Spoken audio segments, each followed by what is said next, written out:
Aujourd'hui, on va parler des 5 erreurs fatales pour un photographe ou un vidéaste de mariage. Donc, c'est des erreurs qui vont vous empêcher de vivre correctement de votre activité. C'est des erreurs qui vont vous faire perdre des clients et même parfois qui peuvent vous faire arrêter complètement. Et le pire, c'est qu'il y a beaucoup de gens qui font ces erreurs sans même s'en rendre compte. Alors, reste bien jusqu'à la fin de cette vidéo parce que si tu commets ne serait-ce qu'une seule de ces erreurs, elle peut complètement saboter ton activité sans même que tu comprennes pourquoi. On commence tout de suite. La première erreur fatale, c'est de penser que faire de belles images, c'est-à-dire faire de belles photos ou de belles vidéos, c'est suffisant. Ça, c'est vraiment l'erreur numéro 1 et c'est sûrement la plus dangereuse. Parce qu'il y a beaucoup de photographes et de vidéastes qui pensent que leur valeur se résume à leur boîtier, à leur réglage ou à leur technique. Donc en fait, ils vont passer des heures et des heures à chercher le meilleur objectif, à regarder des tutos sur YouTube pour améliorer leur étalonnage, à comparer les caméras pour savoir laquelle filme le mieux. Mais en fait, le problème, c'est qu'un mariage, c'est pas un tournage comme les autres et c'est pas non plus un shooting mode. Un mariage, c'est bien plus que ça. Vraiment, c'est un événement humain ultra émotionnel. Dis-toi que les mariés, ils s'en foutent de savoir si tu as filmé en S-Log 3 ou en Rec 709. Ils savent même pas ce que c'est. Eux, ce qu'ils veulent en fait, c'est se sentir rassurés et accompagnés avec toi dès le début des échanges. C'est super important que tes clients se sentent en confiance avec toi. Au-delà de la technique, dis-toi que le jour du mariage, en fait, c'est le plus beau jour de leur vie. Donc ça veut dire qu'il y aura forcément de l'émotion et même dans la plupart du temps, beaucoup de stress. Toi, en tant que prestataire photo et vidéo, tu es là du matin jusqu'au soir. D'ailleurs, il faut bien comprendre une chose, parmi le DJ, le traiteur, la wedding planner, etc., le photographe et le vidéaste, dans la plupart des cas, c'est la seule personne à être présent des préparatifs jusqu'au soir. Donc en fait, ça veut dire que tu es l'une des personnes que les couples vont le plus voir lors du plus beau jour de leur vie. Et ça, c'est pas rien. Ça veut dire que si tu arrives dans une mentalité où tu es juste là pour faire de belles images, tu es juste un technicien froid, en fait, même si tu fais un bon film ou de belles photos, si tu ne crées aucun lien avec tes mariés, ils vont pas avoir une bonne expérience avec toi. Et tu vas pas leur offrir en fait une expérience qui sera à la hauteur de leurs espérances. Dis-toi que les mariés, ils vont pas se souvenir des réglages de ton boîtier ou de ton choix de codec. Eux, ils vont se souvenir de comment est-ce qu'ils se sont sentis avec toi. Donc, c'est important, il faut que tu te poses les bonnes questions. Est-ce que tu arrives à rassurer les mariés? Et est-ce qu'ils ont apprécié ta présence à leur côté pour leur mariage? Un bon photographe ou un bon vidéaste de mariage, c'est pas forcément celui qui shoot le mieux, c'est celui qui sait mettre à l'aise ses mariés et celui qui sait gérer les imprévus. Après, la technique, c'est important. Je ne dis pas que ça ne sert à rien, mais en fait, il ne faut absolument pas négliger le relationnel. Dites-vous que la capacité à créer du lien avec les mariés, c'est le plus important quand on filme un mariage. Et ça, il faut bien le comprendre quand tu es prestataire de mariage. Tu ne vends pas des photos, tu ne vends pas des vidéos, tu vends une expérience complète.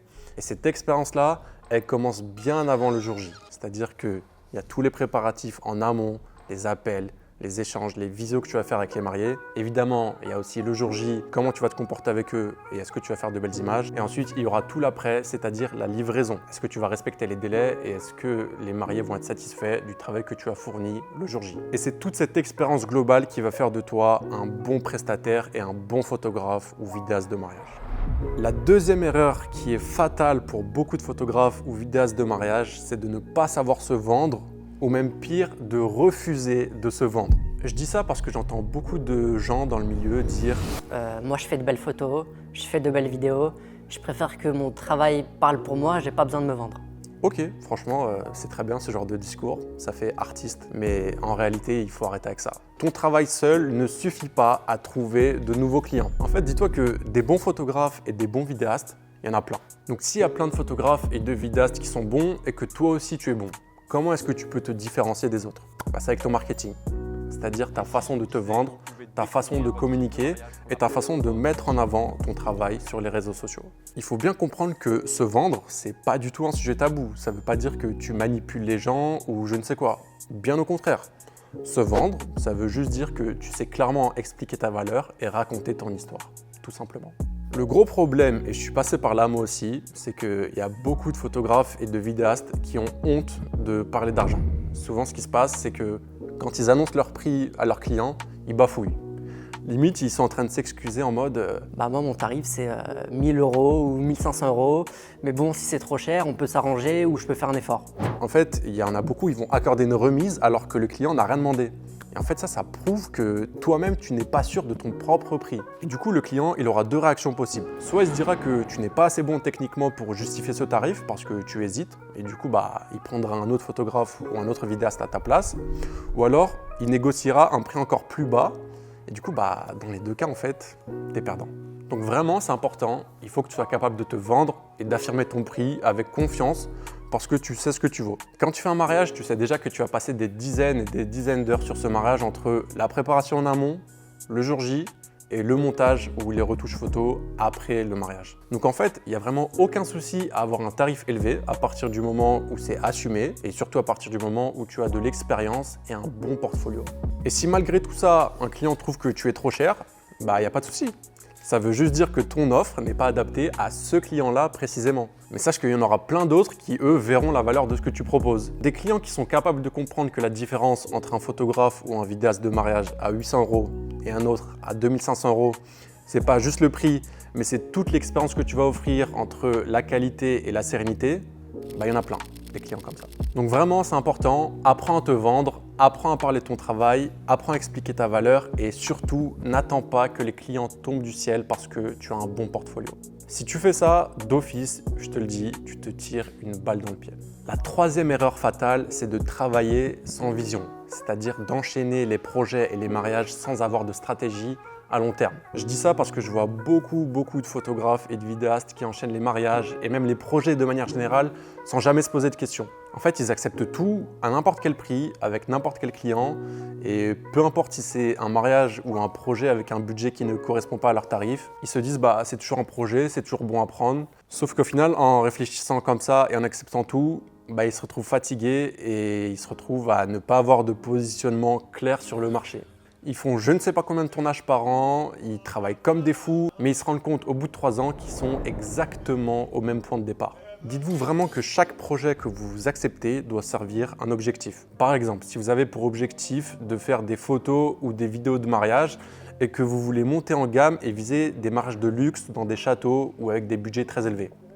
Dans ce cas de figure-là, accepter un mariage à 800 € dans une salle des fêtes à la mairie de je sais pas où, même si ça vous rapporte de l'argent, ça va pas vous faire avancer et ça va pas vous rapprocher de vos objectifs. Et à vrai dire, ça va même vous faire reculer parce qu'en fait, tu as passé du temps sur ce mariage au lieu de le consacrer à chercher des clients qui te correspondent vraiment.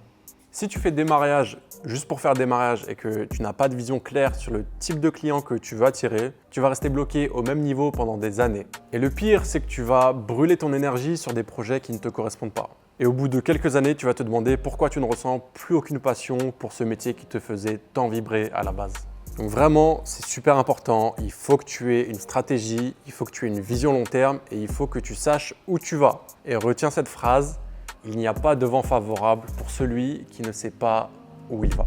Quatrième erreur fatale, c'est de négliger sa communication. Dites-vous que la base du marketing pour un photographe ou un vidéaste, que ce soit dans le milieu du mariage ou peu importe, c'est vraiment ses réseaux sociaux. Votre Instagram, en fait, très souvent, c'est la première chose que les clients vont voir avant même d'envisager de vous contacter. Donc ça, déjà, ça veut dire une chose très simple. Il ne faut surtout pas tomber dans le piège du perfectionnisme. Si vous avez fait du contenu ou un projet il n'y a pas longtemps, même si ce n'est pas parfait, il faut poster. Je vous connais, les perfectionnistes. Moi aussi, j'étais comme vous avant, mais dites-vous qu'il faut 1000 fois mieux poster une vidéo ou une photo, même s'il y a quelques défauts, plutôt que de ne rien poster du tout. Le simple fait de poster, en fait, ça montre que vous êtes actif et que vous avez des projets en cours. Et ça, du coup, ça inspire confiance et ça rassure.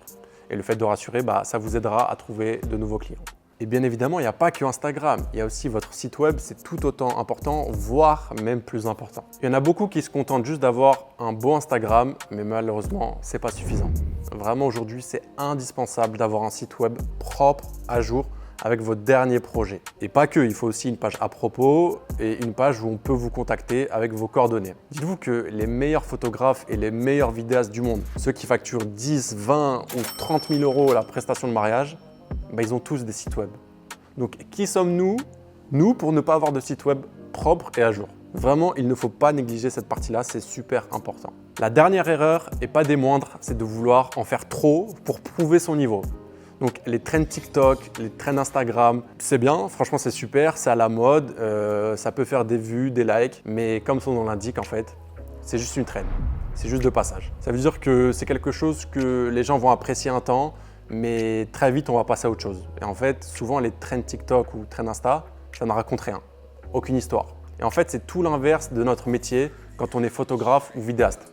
Nous, notre but, avant tout, c'est de raconter une histoire à travers nos photos et nos vidéos. Donc c'est bien de vouloir suivre les trends TikTok ou Instagram, de faire des montages vidéo avec plein d'effets super stylés, de faire des speedramps à toute patate, de faire des photos générées avec de l'IA. Franchement, c'est super. Mais en réalité, si vous voulez perdurer dans ce milieu-là et vivre de votre passion à 100%, il n'y a pas besoin de tout ça, je vous assure.